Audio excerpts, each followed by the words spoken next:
Do you want to describe your job and what you do and what it's like being a first responder? I am a firefighter with the city of Los Angeles. I've been a firefighter for the city for 15 years now. When people don't know who to call and they have an emergency and they call 911, they pretty much give it over to the fire department. So, yes, we handle medical emergencies. Well, we do EMS, we do fire. Our profession has really grown as the events of 2001 for the terrorist attacks. Now we take a big part of anti-terrorism. We do a lot more with explosive devices.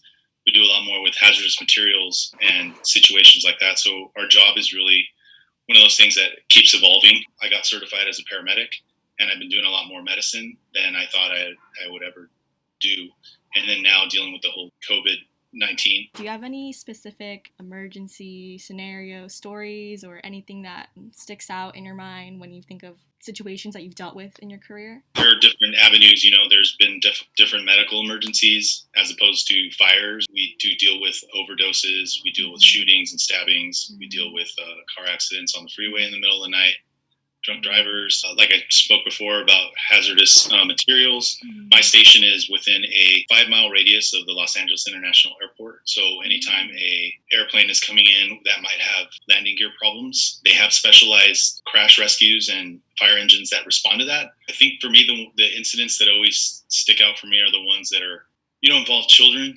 Being a father and having kids, I think those are the ones that really kind of affect us because after doing the job for so long, you kind of get desensitized to a lot of things. Seeing people pass away, or elderly people, or car accidents where you walk up and people are expired, or we went on a shooting the other day where the guy was dead before we got there.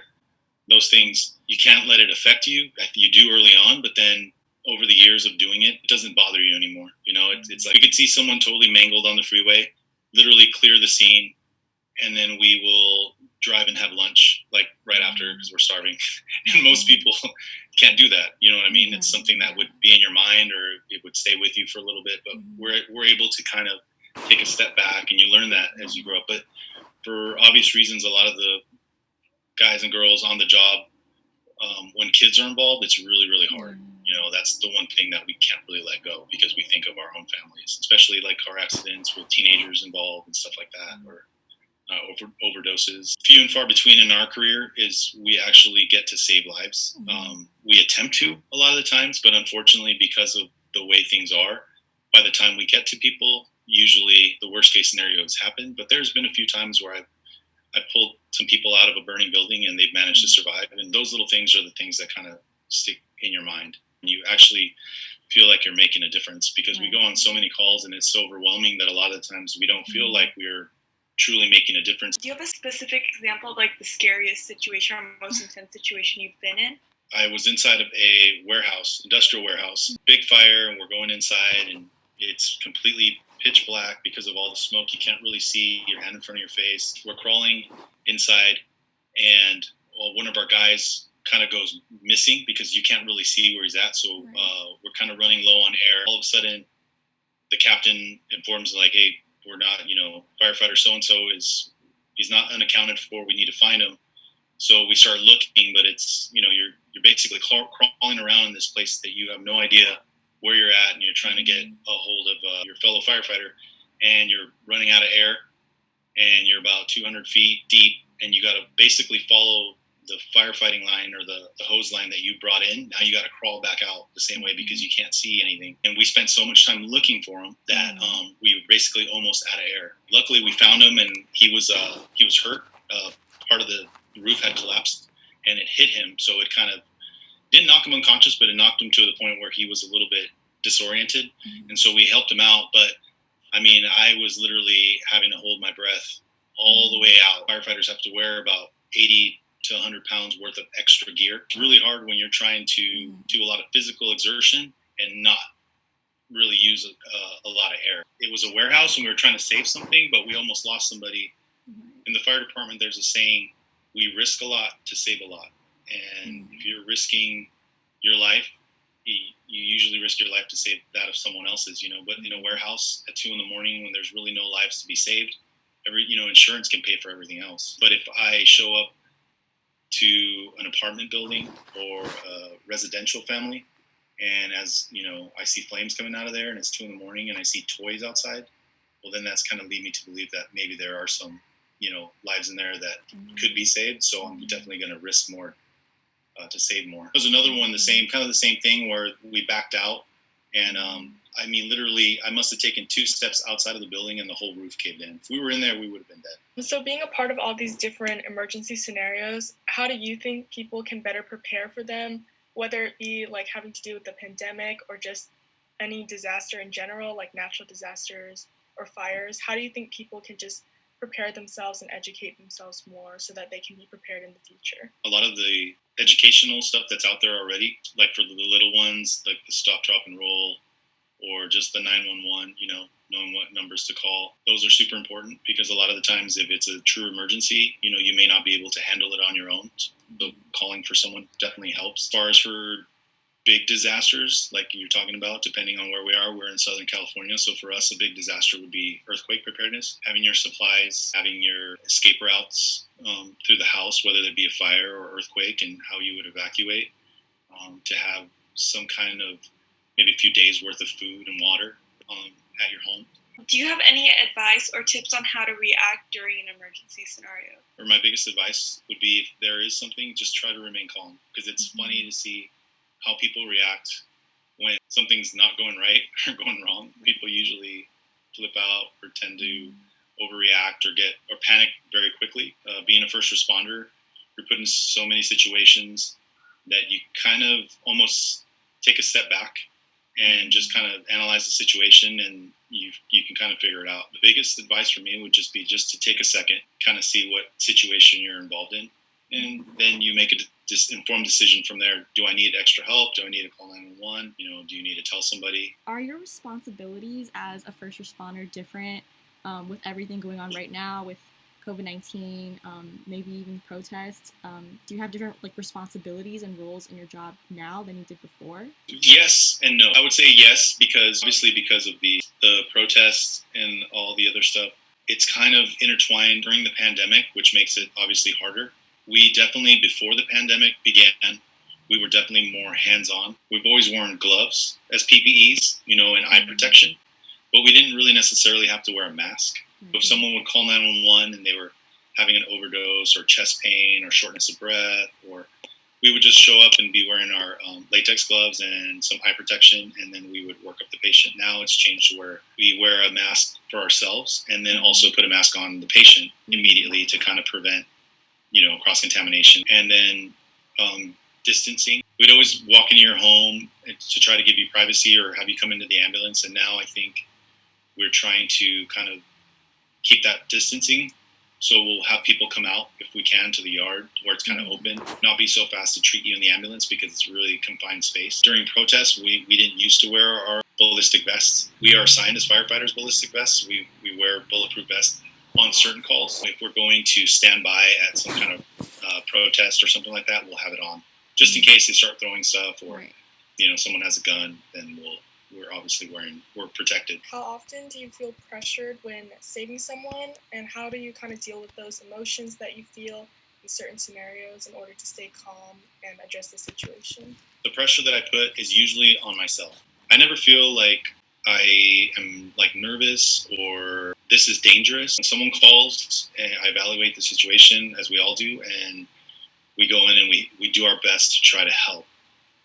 The pressure that I do feel sometimes is that on myself to, I'm trying to be as quick as I can and as accurate as I can in my assessment of the situation. When we show up on scene and I see that there may be a house on fire, I'm putting pressure on myself to what's the best, access to the home. How could I get in? Where may kids be hiding? Because usually adults will be running out. If they're not in bed, they'll usually be in bed. The little ones, if they woke up, they'll be hiding in a bathtub or hiding in a closet or hiding underneath the bed. So those are the things I kind of think about, and I kind of, that's the pressure that I put on myself to be better at what I do. We had a car go into a riverbed, so it went off a bridge into the riverbed channel, and there was a guy that was laying there, obviously hurt, but there wasn't easy access for us. We had to get down there, and I knew by the way he was breathing that he wasn't doing very well. In the medical profession, especially for first responders and paramedicine, we have a golden hour. The time the incident happens to the time we get you to the operating room, we want it to be under an hour. We can't take our time sometimes, and we can't drive around to see where the fire engine, where we can get access. Sometimes we just have to use our ropes and certain things, that equipment that we may have on there, to kind of lower someone down off the bridge and start patient assessment. And when we had that call, putting pressure on myself to make sure that the ropes and everything that we were using to get down there and lowering ourselves were in correct order. When arriving at a scene, what is your main priority apart from the patient? Like seeing who's around, or managing community or people around the scene?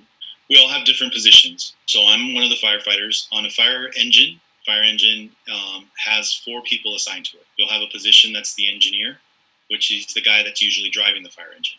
The guy sitting up front next to the engineer, or sitting shotgun, if you will, that's the captain. So he's in charge. 2 guys sitting in the back of the fire engine are the firefighters. And those are the guys that do all the work. So when there's a fire, the guys will jump out of the back and will go and start pulling fire hose and going into the building. The engineer will hook up the water, and he'll start making sure that all those devices that you see, all those knobs on the side of the fire engine, he hooks that stuff up. He's in charge of it. So he drives there, and then he hooks that stuff up. And the firefighters actually go inside. The captain will go inside with us, but he stands in the back, and he's safety when we do show up on scene for different, other than the actual emergency, which the firefighters will handle. So the 2 firefighters will kind of handle the main emergency, whatever it is. It's the fire, the shooting, the stabbing, the car accident. And the captain will actually be the safety. So he'll make sure, and he'll look around and make sure that the scene is safe. That if the house is on fire, that the electricity is off, that the gas is shut off to the home, so that we don't have an explosion or something like that. That if we are treating the patient, the captain's walking around in what they call scene safety. He'll look for other vehicles coming our way, or he'll look to see if that car accident, if there's fuel leaking. He's the one that kind of watches our back while we're working on people. The engineer will get out also and put out cones to make sure that cars don't come. The biggest thing is scene safety. So we mitigate the emergency first, and then at the same time, someone's in charge of making sure the scene is safe and that we're not going to get hurt. Are there any specific reasons you chose this career, or were you always wanting to be a firefighter? Yeah, when I was a little kid, I remember growing up, there was a couple shows that I would watch, and I just always thought it was exciting. It was a rewarding career where I was helping people, but mostly it looked like fun. Running into a burning building seemed like it was fun to me for whatever reason, and running red lights on a fire truck. After, I think, my high school years, I didn't really think about it much. It was not till later on, till I was, I think, just graduated from high school, maybe a year out, that I decided that it'd be something that I would want to revisit and do. And obviously, being a kid when I was younger, definitely had strong feelings about it. I have an Explorer program, and basically the Explorer program is where you can kind of go when you're 16 years old, and it's kind of like, almost like being kind of one of the Boy Scouts, and they let you be a part of it. My first ride-along that I got to go ride out, and we were going to a fire, and we were running red lights. I said, yeah, this is definitely what I'm going to do for the rest of my life. And our last question from one of our students is, how do you safely evacuate everyone in a home fire? I wish there was an answer that I could give you that was for everything, but every situation is different. There's different scenarios, different times of day. If it's during the day, usually, and there's a fire in a home, usually most people are out. It's those fires that happen when people are sleeping that are hard because people get separated or people are in their own rooms. And so it's hard to yell something or say something that gets everyone out, because that one of the, some people might have gotten out, but there's someone trapped in a bedroom or there's someone trapped in the bathroom. So for us, basically what we're having to do is to do a full search of the home. We try to ask, as I'm running in, if there's a neighbor outside, I ask how many people, there's a family, how many people are in the family, or do they have kids, just real quick as I'm running in. And if I get an answer, I get an answer. If I don't, then I don't. But I'll basically try to do a search of all the rooms. We'll search all the rooms, under beds, in the closets, especially if it's at night. We'll do it anyway for any fire, regardless of time of day. But usually at night that's the hardest one. That's for like family, single family dwellings. If it's a commercial building or a high-rise building, I was assigned to downtown LA for a long time. And downtown LA, a lot of those buildings have intercoms. So there might be people that work 24 hours at those high-rise buildings, and they usually have a pretty good alarm system. So most people will usually be out of the building unless they're incapacitated, but they also have PA systems where you can get on the PA system kind of like at school, and you can just get on the PA and say, "This is the Los Angeles Fire Department," and everyone evacuate the building. Those were all our questions. Yeah, thank you so much. Our students are really going to enjoy this whole interview. Bye. Thank you so much. You're welcome. Bye. Bye.